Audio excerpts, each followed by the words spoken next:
ಒಂದೊಂದು ದಿನ ಒಂದೊಂದು ಕಡೆ ತಿಂತೀವಿ. ಒಂದಿನ ದೋಸೆ ತಿಂತೀವಿ, ಒಂದಿನ ಹೋಟ್ಲಲ್ಲಿ ತಿಂತೀವಿ, ಒಂದಿನ ಪಾನಿಪುರಿ ತಿಂತೀವಿ, ಒಂದಿನ ಹೋಗಿ ಇನ್ನೇನೋ ತಿಂತೀವಿ. ಹೋಟೆಲ್ನವರು ಕೂಡ ಅವರು ಮನೇಲೇ ಊಟ ಮಾಡ್ತಾರೆ.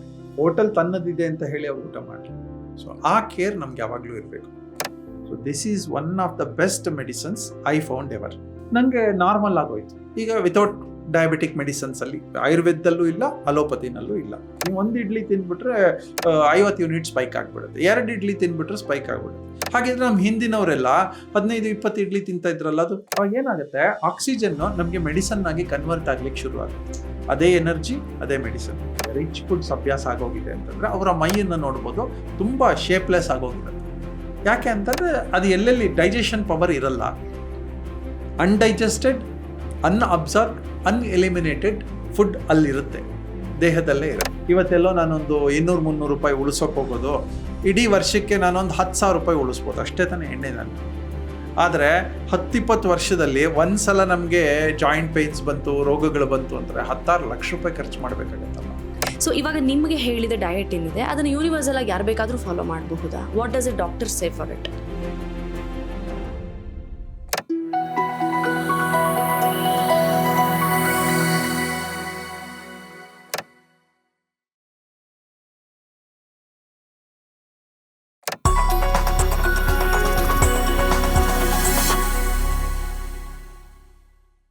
ನಮ್ಮ ಹಿಂದಿನ ಫುಡ್ಸ್ ಅಂದ್ರೆ ನನ್ನ ತಂದೆಯ, ನಿಮ್ಮ ತಂದೆಯ ಕಾಲದ ಫುಡ್ಸ್ ಹೇಗಿತ್ತು ಅಂತಂದ್ರೆ ಲಿಮಿಟೆಡ್ ಫುಡ್ ಇತ್ತು. ಅನ್ನ ಹುಳಿ, ಅನ್ನ ಸಾರು, ಅನ್ನ ಮಜ್ಜಿಗೆ. ನಾವು ಚೇಂಜ್ ಮಾಡ್ಕೊಂಡು ಬಂದ್ವಿ ಇದನ್ನ. ಪ್ಯಾಟ್ರನ್ಸ್ ಚೇಂಜ್ ಆಗೋಯ್ತು. ಈಗ ಸಿಕ್ಕಾಪಟ್ಟೆ ಒಂದೊಂದ್ ದಿನ ಒಂದೊಂದ್ ಕಡೆ ತಿಂತೀವಿ. ಒಂದಿನ ದೋಸೆ ತಿಂತೀವಿ, ಒಂದಿನ ಹೋಟ್ಲಲ್ಲಿ ತಿಂತೀವಿ, ಒಂದಿನ ಪಾನಿಪುರಿ ತಿಂತೀವಿ, ಒಂದಿನ ಹೋಗಿ ಇನ್ನೇನೋ ತಿಂತೀವಿ, ಗೋಬಿ ಮಂಚೂರಿಯನ್ ತಿಂತೀವಿ. ಮನೆ ಬಿಟ್ಟು ಹೊರಗಡೆ ಏನೇನ್ ತಿಂತೀವಿ 90% ಇವೆಲ್ಲ ಕೆಮಿಕಲ್ಸ್. ಅವರ ಇದು ಹಾಕ್ತಾರೆ, ಸ್ವೀಟ್ನರ್ಸ್ ಹಾಕ್ತಾರೆ, ಮತ್ತೆ ಏನೇನೋ ಹಾಕ್ತಾರೆ, ಕಲರ್ಸ್ ಹಾಕ್ತಾರೆ, ಎಲ್ಲರೂ ಹಾಕ್ತಾರೆ ಅಂತಲ್ಲ. ಆದ್ರೆ ತುಂಬಾ ಹೈ ಕ್ಲಾಸ್ ಹೋಟೆಲ್ಗೆ ಹೋಗಿ ನಮ್ಗೆ ಅಫೋರ್ಡಬಿಲಿಟಿ ಇರಲ್ಲ, ಮತ್ತೆ ಹುಡುಕೊಂಡು ಹೋಗಕ್ಕಾಗಲ್ಲ. ಸೊ ಹಾಗಾಗಿ ನನಗೆ ಗೊತ್ತಾದಂಥದ್ದು ಮೊದಲನೇದು, ಮನೆ food is the best food for ever. That is the best medicine food for ever. ತುಂಬಾ ಟೇಸ್ಟ್ ನೋಡ್ಬೇಕು ಅನ್ಸಿದ್ರೆ ತಿಂಗಳಲ್ಲಿ ಒಂದ್ಸಲ ಹೋದ್ರೆ ಬೇರೆ ಬಲ್. ನಾವಿವತ್ತು ತಿಂಗಳಿಗೆ ಒಂದ್ಸಲ ಮನೇಲಿ ಊಟ ಮಾಡೋ ಪದ್ಧತಿಗೆ ಬಂದಿದ್ದೀವಿ. ಸೊ ಎಮರ್ಜೆನ್ಸಿ, ಅರ್ಜೆನ್ಸಿ ಈ ಎಲ್ಲ ಸೇರಿ ನಾವೇನ್ ಮಾಡ್ತಾ ಇದೀವಿ, ಅಲ್ಲೇ ತರಿಸ್ಕೊಂಡ್ಬಿಡ್ತೀವಿ. ಮನೆ ಪಕ್ಕದಲ್ಲಿ ಹೋಟ್ಲ್ ಇದೆ, ತುಂಬಾ ಖುಷಿ ಆಗೋಯ್ತು, ನನ್ನ ಕೆಲಸವನ್ನು ಅವ್ರು ಮಾಡ್ತಾ ಇದಾರಲ್ಲ. ಮನೆ ಹೆಣ್ಮಕ್ಳು ಅಷ್ಟೇ, ಮನೇಲಿ ಗಂಡ್ ಮಕ್ಳು ಅಷ್ಟೇ ತರಿಸ್ಕೊಡಕ್ ಶುರು ಮಾಡ್ಬಿಟ್ರು. ಮಕ್ಕಳು ಅದೇ ತರಿಸ್ಕೊಡಕ್ ಶುರು ಮಾಡ್ಬಿಟ್ರು. ಕೆಮಿಕಲ್ ಮಯ ಆಗೋಯ್ತು. ನೀವು ಸೆಲೆಕ್ಟ್ ಮಾಡಿ ಮನೇಲಿ ಮಾಡುವಂತಹ ಸ್ಪೈಸಸ್ಸೇ ಬೇರೆ, ಆ ಹೋಟೆಲಲ್ಲಿ ಬಳಸುವಂತಹ ಸ್ಪೈಸಸ್ಸೇ ಬೇರೆ. ಸೊ ಎಲ್ಲದಕ್ಕೂ ಕೂಡ ಒಂದು ಕ್ವಾಲಿಟಿ ಗ್ರೇಡಿಂಗ್ ಇದೆ. ಮನೆಗೆ ಬೇಕು ಅಂದಾದ್ರೆ ನಮಗ್ ಬೇಕಾದ ತಂದ್ಕೋತೀವಿ, ನಮಗ್ ಬೇಕಾದ ಖಾರಗಳು ಹಾಕ್ತಿವಿ, ನಮಗ್ ಬೇಕಾದಷ್ಟು ಟೇಸ್ಟ್ ಹಾಕೋತೀವಿ. ಮನೆಯಲ್ಲಿ 4 ದೋಸೆ ತಿನ್ನುವಂತವ್ರು ಹೋಟೆಲ್ಗೆ ಹೋದ್ರೆ 1 ದೋಸೆ ತಿಂತೀವಿ. ಯಾಕಂದ್ರೆ ಆಗಲ್ಲ, ಅವ್ರು ತುಪ್ಪ ಹಾಕ್ತಾರೋ ಡಾಲ್ಡಾ ಹಾಕ್ತಾರೋ ನಮಗ್ ಗೊತ್ತಿಲ್ಲ. ನಾನು ಹೋಟೆಲಿನ ಬಗ್ಗೆ ನಂಗೆ ಬೇಜಾರಿಲ್ಲ, ಆದ್ರೆ ನಮ್ಮ ಜುಡಿಷಿಯಸ್ನೆಸ್ ನಮ್ಗೆ ಯಾವಾಗ್ಲೂ ಇರಬೇಕು. ಯಾವಾಗ್ಲೂ ಹೊರಗಡೆ ಹೋಗ್ತೀವಿ, ಬೇರೆ ಊರಿಗೆ ಹೋಗ್ತೀವಿ, ಮನೆ ಊಟ ಇರಲ್ಲ, ಅವಾಗ ಇವೆಲ್ಲ ಓಕೆ. ಆದ್ರೆ ಅದ್ರ ಮೇಲೆ ಡಿಪೆಂಡ್ ಆಗುವಂತದ್ದು ಇದೆಯಲ್ಲ, ನಮ್ಮ ಹೆಲ್ತ್ಗೆ. ಹೋಟೆಲ್ನವರು ಕೂಡ ಅವರು ಮನೇಲೆ ಊಟ ಮಾಡ್ತಾರೆ. ಹೋಟೆಲ್ ತನ್ನದಿದೆ ಅಂತ ಹೇಳಿ ಅವ್ರು ಊಟ ಮಾಡಲ್ಲ. ಸೊ ಆ ಕೇರ್ ನಮ್ಗೆ ಯಾವಾಗ್ಲೂ ಇರಬೇಕು. ಕರೆಕ್ಟ್.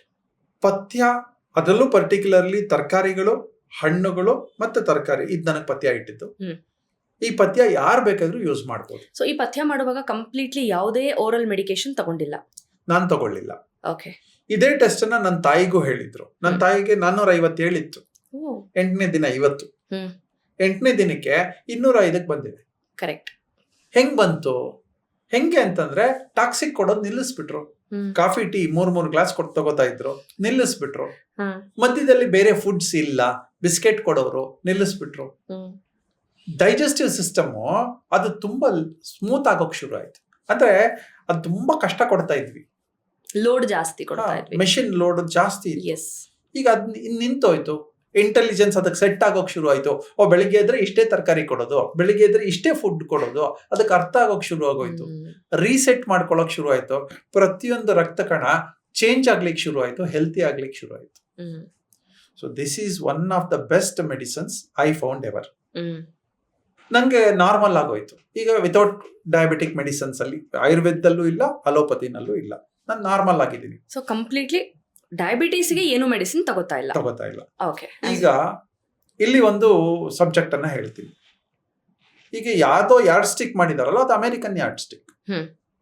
100 ಇರಬೇಕು, 140 ಇರಬೇಕು, ಇದೆಲ್ಲ ಹೇಳ್ತಾ ಇದಾರಲ್ಲ. ಹೌದು. HbA1c 6 ಇರಬೇಕು, 6ಕ್ಕಿಂತ ಜಾಸ್ತಿ ಆದ್ರೆ ಇದು ಡೇಂಜರು ಅಲ್ವಾ. ಯಾವಾಗ್ಲೂ ಅದನ್ನ ಒಂದು 20 to 25% ಅದಕ್ಕಿಂತ ಒಂದ್ ಸ್ವಲ್ಪ ಜಾಸ್ತಿ ಇಟ್ಕೊಂಡಿರಿ. ಓಕೆ. ಯಾಕೆಂದ್ರೆ ನಮ್ಮ ಇಂಡಿಯನ್ ಸಿಸ್ಟಮ್ಸ್ ಬೇರೆ, ಅಮೆರಿಕನ್ ಸಿಸ್ಟಮ್ಸ್ ಬೇರೆ, ಅವ್ರು ತಿನ್ನುವಂಥದ್ದು ಬೇರೆ. ಅವ್ರಿಗೆ ರೆಸ್ಟ್ರಿಕ್ಷನ್ ಮಾಡಿದ್ ಸಹಜ. ಆ ರೆಸ್ಟ್ರಿಕ್ಷನ್ ನಮ್ಗಾಗಲ್ಲ. ನೀವು 1 ಇಡ್ಲಿ ತಿನ್ಬಿಟ್ರೆ 50 ಯೂನಿಟ್ ಸ್ಪೈಕ್ ಆಗ್ಬಿಡುತ್ತೆ, 2 ಇಡ್ಲಿ ತಿನ್ಬಿಟ್ರೆ ಸ್ಪೈಕ್ ಆಗ್ಬಿಡುತ್ತೆ. ಹಾಗಿದ್ರೆ ನಮ್ ಹಿಂದಿನವರೆಲ್ಲ 15-20 ಇಡ್ಲಿ ತಿಂತಾ ಇದ್ರಲ್ಲ, ಅದು ಅಥವಾ ನಾವೇ ಯಂಗರ್ ಡೇಸ್ ಅಲ್ಲಿ ಅಷ್ಟು ತಿಂತಾ ಇದ್ವಿ, ಅಷ್ಟಾದ್ರೂ ನಾರ್ಮಲ್ ಆಗಿರ್ತಾ ಇದ್ವಿ. ಸೊ ಒನ್ ಕಂಡೀಷನ್, ಫುಡ್ ಒಂದ್ ಸ್ವಲ್ಪ ಹೆಚ್ಚು ಕಡಿಮೆ ಆದ್ರೂ ಪರವಾಗಿಲ್ಲ, ವಾಕಿಂಗ್ ಬಿಡಬೇಡಿ. Walking is A definite one, ತುಂಬಾ ಚೆನ್ನಾಗಿರುತ್ತೆ. ಯೋಗ ಡೆಫಿನೆಟ್ಲಿ ಮಾಡಿ. ಒಂದು 15-20 ನಿಮಿಷ ಎಲ್ಲಿ ಕೂತ್ರು ಒಳ್ಳೆ ಪ್ರಾಣಾಯಾಮ ಮಾಡಿ. ಪ್ರಾಣಾಯಾಮ ಅಂತಂದ್ರೆ ಡೀಪರ್ ಇನ್ ಬ್ರೆತ್ ತಗೊಳ್ಳಿ, ಡೀಪರ್ ಔಟ್ ಬ್ರೆತ್. ನಾರ್ಮಲ್ ನಮಗೆ ಬ್ರೀತಿಂಗ್ ಟೈಮ್ ಅಂತಂದ್ರೆ 2 ಸೆಕೆಂಡ್ಗೆ ಒಂದು ಇನ್ಹಾಲೇಷನ್, ಒಂದು ಎಕ್ಸಲೇಷನ್ ಮುಗಿಸ್ಬಿಟ್ಟಿರ್ತೀವಿ. ಅಂದ್ರೆ 1 ನಿಮಿಷಕ್ಕೆ ನಾವು 30 ಬ್ರೀತಿಂಗ್ ಮಾಡ್ತೀವಿ. Correct. Bring it down to 10 breathings or 5 breathings. Slow breathing, slow deep. ಅವಾಗ ಏನಾಗುತ್ತೆ, ಆಕ್ಸಿಜನ್ ನಮ್ಗೆ ಮೆಡಿಸನ್ ಆಗಿ ಕನ್ವರ್ಟ್ ಆಗ್ಲಿಕ್ಕೆ ಶುರು ಆಗುತ್ತೆ. ಅದೇ ಎನರ್ಜಿ, ಅದೇ ಮೆಡಿಸಿನ್ ಒಳಗ್ ಬರುತ್ತಲ್ಲ, ಆ ಒಳಗ್ ಬಂದದ್ದಷ್ಟು ಕೂಡ ರಕ್ತ ಕಣಗಳನ್ನ ಕ್ಲೀನ್ ಮಾಡ್ತಾ ಬರುತ್ತೆ, ರಕ್ತಕ್ಕೆ ಸತ್ವ ಕೊಡ್ತಾ ಬರುತ್ತೆ. ಬ್ರೀತಿಂಗಿನ ಪರ್ಪಸ್, ಆಕ್ಸಿಜನಿನ ಪರ್ಪಸ್ ಇದ್ದದ್ದೇ ಅದು. ಸೊ ಹಾಗಾಗಿ ಅದು ಮೂಲವನ್ನ ಕ್ಲೀನ್ ಮಾಡ್ಕೊಂಡು ಬಂದ್ಬಿಡುತ್ತೆ.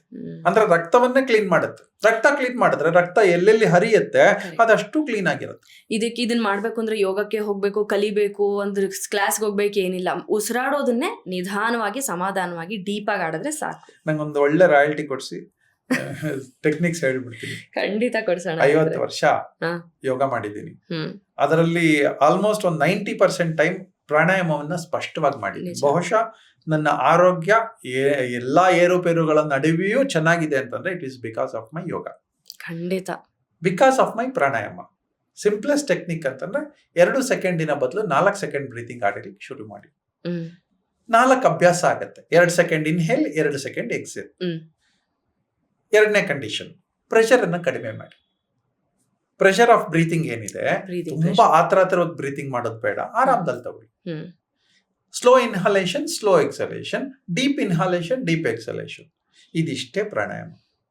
ಇದನ್ನ 4 ಸೆಕೆಂಡ್ ಇನ್ಹೇಲ್, 4 ಸೆಕೆಂಡ್ ಎಕ್ಸೇಲ್ ಮಾಡಿಬಿಟ್ರೆ ಆ ತರ ಒಂದು 10 ಬ್ರೀತಿಂಗ್, ಆ ತರ ಒಂದು 5 ಸೆಟ್, ಒಂದ್ ಸಲಕ್ಕೆ 10 ಬ್ರೀತಿಂಗ್, ಆ ತರ ಒಂದು 5 ಸೆಟ್. ಇಷ್ಟು ಮಾಡಿಬಿಟ್ರೆ ಕಾಯಿಲೆಗಳು ಬರೋದೇ ಇಲ್ಲ. ಅಥವಾ ಬಂದಿರುವ ಕಾಯಿಲೆಗೆ ಆಲ್ಟರ್ನೇಟ್ ಮೆಡಿಸನ್ ಈ ಆಕ್ಸಿಜನ್ ತುಂಬಿಸ್ಕೊಳ್ಳುತ್ತೆ. ನಿಜ ನಿಜ. ಸೊ ಹಾಗಾಗಿ ಪ್ರಾಣಾಯಾಮ, ವಾಕಿಂಗ್, ಸ್ವಲ್ಪ ಹೊತ್ತು ಮೆಂಟಲಿ ಕೂತ್ಕೊಂಡು ಆರಾಮದಲ್ಲಿ ಕೂತ್ಕೊಳ್ಳೋದು, ಸಮಸ್ಯೆಗಳು ಇರ್ತದೆ. ಆದ್ರೆ ಇಷ್ಟು ಸಮಸ್ಯೆಗಳು ನಮ್ಮನ್ನ ಬಿಟ್ಟು ಹೋಗಲ್ವಲ್ಲ, ಇರುತ್ತೆ. ಹಾಗಾಗಿ ಇದನ್ನ ಎದುರಿಸ್ಬೇಕಂದ್ರೆ ಒಳಗಡೆ ಒಂದು ಸತ್ವ ಹುಟ್ಕೋಬೇಕು. ಫಿಸಿಕಲಿ ಫಿಟ್ ಇರ್ಬೇಕಂದ್ರೆ ಒಳ್ಳೆ ಆಹಾರ, ಟೈಮ್ಲಿ ಆಹಾರ, ಮತ್ತೆ ತುಂಬಾ ಗ್ಯಾಪ್ ಕೊಟ್ಟು ಆಹಾರ ಕೊಡಿ. ಅಂದ್ರೆ ಬೆಳಿಗ್ಗೆ 9 ಗಂಟೆಗೆ ಏನಾದ್ರು ಆಹಾರ ಕೊಟ್ರೆ ಸಂಜೆ 7 ಗಂಟೆ ಒಳಗೆ ಮತ್ತೆ ಆಹಾರ ಕೊಟ್ಬಿಡಿ. 2 ಕೊಡ್ತಿರೋ, 1 ಕೊಡ್ತಿರೋ, ಅಷ್ಟರೊಳಗೆ 7 ಗಂಟೆ ಒಳಗೆ ಮುಗಿಸ್ಬಿಟ್ರೆ ಲಾಸ್ಟ್ ಆಹಾರ ಕೊಡೋಕ್ಕೋ ಮಲಗೋಕ್ಕೋ ಒಂದು ಅಟ್ಲೀಸ್ಟ್ 2.5 ಅವರ್ಸ್ ಗ್ಯಾಪ್ ಇರುತ್ತೆ. ಒಳ್ಳೆ ನಿದ್ದೆ ಬರುತ್ತೆ, ಡೈಜೆಷನ್ ಆಗುತ್ತೆ, ಆಮೇಲೆ ಸತ್ವಗಳು ಚೆನ್ನಾಗಿರುತ್ತೆ. ಬಡತನದ ಊಟಕ್ಕೆ ಸಾಧ್ಯ ಆದಷ್ಟು ಬನ್ನಿ. ತಿಳಿ ಸಾರು, ತಿಳಿ ಮಜ್ಜಿಗೆ, ನೀರ್ ಜಾಸ್ತಿ ಹಾಕಿದೀವಿ ಅಂತಂದ್ರೆ ಅರ್ಥ ಬಡತನದ ಊಟ. ಅವರೆಲ್ಲರೂ 90% ಆರೋಗ್ಯಕ್ಕೆ ಇರ್ತಾರೆ ಅವರು. ನಾವು ಹಾಗೆ ಪ್ರಾಕ್ಟೀಸ್ ಮಾಡಿದ್ರೆ ಬಂದ್ಬಿಡುತ್ತೆ. ಮಜ್ಜಿಗೆ ಎಷ್ಟಾದ್ರೂ ಕೊಡ್ಬೋದು. ಮೊಸರು ಇಸ್ ಕಾಂಪ್ಲೆಕ್ಸ್, ಮಜ್ಜಿಗೆ ಇಸ್ ಸೇಫ್. ಕರೆಕ್ಟ್. ಹಾಗೆ ತುಂಬಾ ರಿಚ್ ಗ್ರೇವಿಗಳು ಮಾಡ್ತೀವಲ್ಲ ನಾವು, ಅದಕ್ಕೆ ಗೋಡಂಬಿನೂ ಹಾಕಿ, ದ್ರಾಕ್ಷಿನೂ ಹಾಕಿ, ಬಾದಾಮಿನೂ ಹಾಕಿ, ತುಪ್ಪನೂ ಹಾಕಿ ತಗೋತೀವಲ್ಲ, ಗ್ರೇವಿ ಟೇಸ್ಟ್ ತುಂಬಾ ಚೆನ್ನಾಗಿರುತ್ತೆ. ಆದ್ರೆ 2 ದಿನದ ಮೇಲೆ ಬದುಕ್ಲಿಕ್ಕಾಗಲ್ಲ ಆಮೇಲೆ. ಸೊ ಸಾಧ್ಯ ಆದಷ್ಟು ಥಿನ್ ಫುಡ್ಸ್. ಯಾರಿಗೋ ಇಂಥ ಫುಡ್ಗಳ ಅಭ್ಯಾಸ ಆಗೋಗಿದೆ, ರಿಚ್ ಫುಡ್ಸ್ ಅಭ್ಯಾಸ ಆಗೋಗಿದೆ ಅಂತಂದ್ರೆ ಅವರ ಮೈಯನ್ನ ನೋಡ್ಬೋದು, ತುಂಬಾ ಶೇಪ್ಲೆಸ್ ಆಗೋಗಿರುತ್ತೆ. ಯಾಕೆ ಅಂತಂದ್ರೆ ಅದು ಎಲ್ಲೆಲ್ಲಿ ಡೈಜೆಷನ್ ಪವರ್ ಇರಲ್ಲ. Correct. Undigested, unabsorbed, uneliminated food ಅಲ್ಲಿರುತ್ತೆ. ದೇಹದಲ್ಲೇ ಇರುತ್ತೆ. Correct. ಸೊ ಹಾಗಾಗಿ ಎಲ್ಲೆಲ್ಲಿ ನಾವು ಕೊಡ್ತಾ ಹೋಗ್ತೀವಿ ಜಾಸ್ತಿ ಆಗುತ್ತೆ. ಸೊ ವೆಯ್ಟ್ ಜಾಸ್ತಿ ಆಗೋದಕ್ಕೂ ಫುಡ್ಡೇನೆ, ಡಯಾಬಿಟಿಕ್ ಮ್ಯಾನೇಜ್ಮೆಂಟ್ಗೂ ಫುಡ್ಡು, ಯಾವುದೇ ರೋಗಗಳಿಗೂ ಆಹಾರ ಒಂದೇ ಮದ್ದು. Okay. ಸ್ವಲ್ಪ rectification they will be very good. ನಿಮ್ಮ ಓನ್ ಎಕ್ಸ್ಪೀರಿಯನ್ಸ್ ಹೇಳಿದ್ದೀರಾ, ಹಾಗಾಗಿ ಅದೊಂದು ಪ್ರೂಫ್. ಅಂತೆ ಕಂತೆ ಅಂತ ಹೇಳೋದಕ್ಕೂ ಅವ್ರು ಹಂಗೆ ಮಾಡಿದ್ರೆ ಹಂಗೆ ಆಯ್ತಂತೆ ಅನ್ನೋದಕ್ಕೂ ಆಗಿರುವವರು ಅದನ್ನ ಎಕ್ಸ್ಪೆರಿಮೆಂಟ್ ಮಾಡಿ ರಿಸಲ್ಟ್ ಇರುವವರು ಹೇಳಿದಾಗ ಅದಕ್ಕೆ ಅದ್ರ ಮೇಲಿನ ನಂಬಿಕೆ ವಿಶ್ವಾಸ ಹೆಚ್ಚಾಗುತ್ತೆ. ಸೊ ಇವಾಗ ನಿಮಗೆ ಹೇಳಿದ ಡಯಟ್ ಏನಿದೆ ಅದನ್ನ ಯೂನಿವರ್ಸಲ್ ಆಗಿ ಯಾರು ಬೇಕಾದ್ರೂ ಫಾಲೋ ಮಾಡಬಹುದಾ? What does A doctor say for it? Doctors ಅಲ್ಲಿ ಇದ್ರದ್ದು ಅಬ್ಜೆಕ್ಷನ್ ಏನಿರಲ್ಲ, ಇದರಲ್ಲಿ ಕೆಟ್ಟದ್ದಾಗಲ್ಲ. ನಂಬರ್ 1, ಈ ಕಾಫಿ ನಿಲ್ಸಿ ಅಂದ ತಕ್ಷಣನೇ ಅದರ ಒಳ್ಳೆ ಎಫೆಕ್ಟ್ಸ್ ನಡೆಯುತ್ತೆ. ಖಂಡಿತ ಕಾಫಿ ನಿಲ್ಸಿ ಅಂದ್ರೆ ನಿಲ್ಲಿಸ್ಬಿಡ್ಬೋದು, ಬಟ್ ಇವಾಗ 2 ಹೊತ್ತು ತರಕಾರಿ 1 ಹೊತ್ತು ಹಣ್ಣು, ಈಗ ನಮ್ಮ ಚಾನಲಲ್ಲೇ ಡಾಕ್ಟರ್ ಒಬ್ರಿಗೆ ಹೇಳಿ ಪ್ರಿಸ್ಕ್ರೈಬ್ ಮಾಡಿರೋದನ್ನೇ ನಾವು ವಿಡಿಯೋ ಮಾಡಿದೀವಿ. ಈಗ ನೀವು ಹೇಳಿದ್ರಿ, ನಿಮ್ಮ ತಾಯಿಗೂ ಅದನ್ನೇ ಹೇಳಿದ್ದಾರೆ. ಸೊ ಇವಾಗ ನಮ್ಮ ಆಡಿಯನ್ಸ್ ಇದನ್ನ ನೋಡ್ತಾ ಇದ್ದಾರೆ ಅಂದ್ರೆ ಅವ್ರು ಹಾಗೆ ಸುಮ್ನೆ ಹಾಗೆ ಫಾಲೋ ಮಾಡಬಹುದಾ? ಯೂನಿವರ್ಸಲಿ ಮಾಡಕ್ ಹೋಗ್ಬೇಡಿ. ಎಕ್ಸಾಕ್ಟ್ಲಿ. ಈಗ 3 ಫುಡ್ ತಗೋತಾ ಇದ್ದೀವಿ, ಮಧ್ಯದಲ್ಲಿ 2 ಫುಡ್ಗಳನ್ನು ಜೋಡಿಸ್ಕೊಂಡ್ ಬಂದಿದೀವಿ. 2 ಟೀ ಬಿಸ್ಕೆಟ್, ರಸ್ಕು, ಬೋಂಡಾ, ಬಜ್ಜಿ ಸೇರಿಸ್ಕೊಂಡ್ ಬಂದಿದ್ದೀವಿ. ಹೌದು. ಒಂದ್ ಸಣ್ಣ ಪಥ್ಯಕ್ಕೆ ಬನ್ನಿ. ಬೆಳಗ್ಗೆ ತಿಂಡಿ ತಿಂದ್ಮೇಲೆ ಮಧ್ಯಾಹ್ನ ಊಟ ಮಾಡುವುದರ ಮಧ್ಯದಲ್ಲಿ ಕಾಫಿ ಟೀ ಕೊಡ್ಲಿಕ್ಕೆ ಹೋಗ್ಬೇಡಿ. Most dangerous.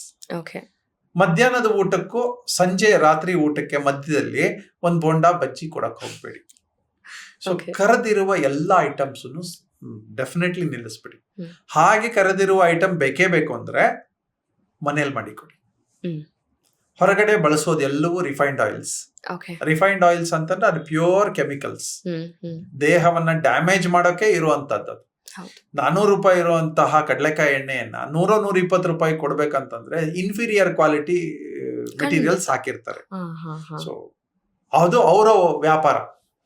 ನಮ್ಮ ಕೇರ್ ಏನು, ನನ್ನ ದೇಹ ಚೆನ್ನಾಗಿರ್ಬೇಕು. ಇವತ್ತೆಲ್ಲೋ ನಾನೊಂದು 200-300 ರೂಪಾಯಿ ಉಳಿಸೋಕೆ ಹೋಗೋದು, ಇಡೀ ವರ್ಷಕ್ಕೆ ನಾನೊಂದು 10,000 ರೂಪಾಯಿ ಉಳಿಸ್ಬೋದು ಅಷ್ಟೇ ತಾನೇ ಎಣ್ಣೆನಲ್ಲಿ. ಆದ್ರೆ 10-20 ವರ್ಷದಲ್ಲಿ ಒಂದ್ಸಲ ನಮ್ಗೆ ಜಾಯಿಂಟ್ ಪೇನ್ಸ್ ಬಂತು, ರೋಗಗಳು ಬಂತು ಅಂದ್ರೆ 16 ಲಕ್ಷ ರೂಪಾಯಿ ಖರ್ಚು ಮಾಡ್ಬೇಕಾಗತ್ತಲ್ಲ. ಕರೆಕ್ಟ್. ಅದಕ್ಕಿಂತ ಬೆಟರ್ ಈಸ್ ಇವತ್ತು ಸ್ವಲ್ಪ ಕಾಸ್ಟ್ಲಿ ಆದ್ರೂ ಪರವಾಗಿಲ್ಲ, ಒಳ್ಳೆ ಎಣ್ಣೆ ತಗೊಳ್ಳಿಕ್ ಶುರು ಮಾಡಿ. ಅನ್ರಿಫೈನ್ಡ್ ರೈಸ್, ಅನ್ರಿಫೈನ್ಡ್ ಎಣ್ಣೆ ಬಳಸ್ಲಿಕ್ಕೆ ಶುರು ಮಾಡಿ. ಇದು ನನ್ನ ಅಡ್ವೈಸ್. ಆ ಚೇಂಜಸ್ ಅನ್ನ ನಾನು ತುಂಬಾ ಹಿಂದಿನಿಂದ ಮಾಡ್ಕೊಂಡ್ ಬಂದ್ಬಿಟ್ಟಿದ್ದೀನಿ. ಸಾಧ್ಯ ಆದಷ್ಟು ಮನೆ ಊಟ, ಸಾಧ್ಯ ಆದಷ್ಟು ಹೊರಗಿನ ಊಟವನ್ನು ಅವಾಯ್ಡ್ ಮಾಡಿ. ಕಾಫಿ ಟೀ ಹಂಗೂ ತಗೊಳ್ಳೇಬೇಕು ಅನ್ಸಿದ್ರೆ 1-2 ಔನ್ಸ್ ತುಂಬಾ ಬಿಸಿ ಇರೋ ಕಾಫಿ ಟೀ 2 ಔನ್ಸ್ ಸಕ್ಕರೆ ಇಲ್ಲದೆ ಕುಡಿತೀವಿ. ನಿಜ. ನೀವ್ ಹೇಳಿದ್ರಲ್ಲ, ನಮ್ಮ ಆಫೀಸಲ್ಲಿ ಛೋಟಾ ಗ್ಲಾಸ್ ಇಟ್ಟಿದೀವಿ, ಬೇಕು ಅಂದ್ರೂ ಇಷ್ಟ್ರ ಮೇಲೆ ಜಾಸ್ತಿ ತಗೊಳಕ್ ಜಾಗ ಇರಬಾರ್ದು ಅದ್ರಲ್ಲಿ. ಇಲ್ಲಿ ನಾನೇನು ಹೊಸ ಇಂಟ್ರೊಡಕ್ಷನ್ ಕೊಟ್ಟಿದ್ದೀನಿ, ನಮ್ಮಲ್ಲಿ ರಾಗಿ ಗಂಜಿ ಮಾಡಿ ಕೊಡ್ತೀವಿ. ಹೌದು. ಸೊ ರಾಗಿ ಗಂಜಿ ಇಸ್ ಮೋಸ್ಟ್ ಬ್ಯೂಟಿಫುಲ್. ಪ್ರತಿನಿತ್ಯ ಮಧ್ಯಾಹ್ನ ಆಫೀಸಲ್ಲಿ ರಾಗಿ ಗಂಜಿ ಅಷ್ಟೇ ಬ್ಯೂಟಿಫುಲ್. ನಿಂಬೆ ಹಣ್ಣಿನ ಜ್ಯೂಸ್ ತಗೊಳ್ಳಿ, ಮಜ್ಜಿಗೆ ತಗೊಳ್ಳಿ, ರಾಗಿ ಗಂಜಿ ತಗೊಳ್ಳಿ. Healthy foods. ಆ ಟೈಮಿಗೆ ಅಡಿಕ್ಷನ್ ಆಗಿದೆ. ಅಡಿಕ್ಷನ್ ಈ ಟೈಮಿಗೆ ಇಷ್ಟೊತ್ತು ತಗೋಬೇಕು ಅಂತ ಇದೆ, ಮಾಡಿ. ಸೊ ಆರೋಗ್ಯಕ್ಕಿಂತ ದೊಡ್ಡ ಇನ್ವೆಸ್ಟ್ಮೆಂಟ್ ಯಾವುದೂ ಇಲ್ಲ, ಆರೋಗ್ಯಕ್ಕಿಂತ ದೊಡ್ಡ ಅಸೆಟ್ ಯಾವುದೂ ಇಲ್ಲ. ಖಂಡಿತ. ಕೋಟ್ಯಾಂತರ ರೂಪಾಯಿ ದುಡ್ಡಿರುತ್ತೆ, ಆರೋಗ್ಯವೇ ಇರಲ್ಲ. ಹೌದು. ಕೋಟ್ಯಾಂತರ ರೂಪಾಯಿ ದುಡ್ಡಿರುತ್ತೆ, ಲಾಕರ್ ಅಲ್ಲಿ ದುಡ್ಡಿದೆ, ಈ ವ್ಯಕ್ತಿ ಹಾಸ್ಪಿಟಲಿನ ಲಾಕರ್ ಒಳಗೆ ಸೇರ್ಕೊಂಡ್ಬಿಟ್ಟಿದ್ದಾರೆ, ICU ಒಳಗಿರ್ತಾರೆ, ಉಪಯೋಗಕ್ಕೆ ಬರಲ್ಲ. ಬುದ್ಧಿವಂತಿಕೆ ಉಪಯೋಗಕ್ಕೆ ಬರಲ್ಲ. ತುಂಬಾ ಬುದ್ಧಿವಂತಿಕೆ ಇರೋರು ಎಲ್ಲರೂ ಕೂಡ ಎಲ್ಲೋ ಒಂದು ಕಡೆ ರೋಗಿಗಳೇ ಆಗ್ಬಿಟ್ಟಿದ್ದಾರೆ. ಸೊ ಬುದ್ಧಿವಂತಿಕೆ ಏನಂದ್ರೆ ನಾನು ಆರೋಗ್ಯವಾಗಿರ್ತೀನಿ ಅನ್ನೋದೇ ಬುದ್ಧಿವಂತಿಕೆ. ಆಸ್ತಿ ಎಷ್ಟು ಮಾಡಿದ್ಯಾ ಅಂದ್ರೆ ನಾನು ಇವತ್ತಿಗೂ ನಂಗೇನು ರೋಗ ಇಲ್ಲ ಅನ್ನೋದೇ ಬುದ್ಧಿವಂತಿಕೆ. ನನ್ನ ಅಡ್ವೈಸ್, ನಂಗೆ ಪರ್ಸನಲಿ ಡಾಕ್ಟರ್ ಇದ್ದಾರೆ, ನನಗೆ ರೋಗದ ಹೆಸರು ಗೊತ್ತಿದೆ, ಅದು ಎಂತ ದೊಡ್ಡ ರೋಗ ಆದ್ರೂ ಹೆಸರು ಗೊತ್ತಿದೆ, ಅದಕ್ಕೆ ಮೆಡಿಸನ್ ಗೊತ್ತಿದೆ, ಆ ಮೆಡಿಸನ್ ಎಲ್ಲಿ ಸಿಗುತ್ತೆ ಗೊತ್ತಿದೆ ಅಂದ್ರೆ ಡೆಫಿನೆಟ್ಲಿ ರೋಗಿ ಅಂತಾನೆ ಅರ್ಥ. ಆರೋಗ್ಯವಂತರು ಯಾರು? ರೋಗದ ಹೆಸರು ಗೊತ್ತಿಲ್ಲದೆ ಇರುವಂತವ್ರು ಆರೋಗ್ಯವಂತರು ಅಂತ ಅನ್ಕೋಣ. ಡಾಕ್ಟರ್, ಪರ್ಸನಲ್ ಡಾಕ್ಟರ್ ಇದ್ದಾರೆ ಅಂತ ಗೊತ್ತಿಲ್ಲಪ್ಪ, ತಲೆನೋವು ಬಂದ್ 10 ವರ್ಷ ಆಯ್ತು, ಜ್ವರ ಬಂದ್ 10 ವರ್ಷ ಆಯ್ತು, ಮೆಡಿಸಿನಿನ ಹೆಸರು ಗೊತ್ತಿಲ್ಲಪ್ಪ, ಅದು ಎಲ್ಲಿ ಸಿಗುತ್ತೆ ಅಂತ ಗೊತ್ತಿಲ್ಲಪ್ಪ, ಹಾಗಿದ್ರೆ ಇವರು ಆರೋಗ್ಯವಂತರು.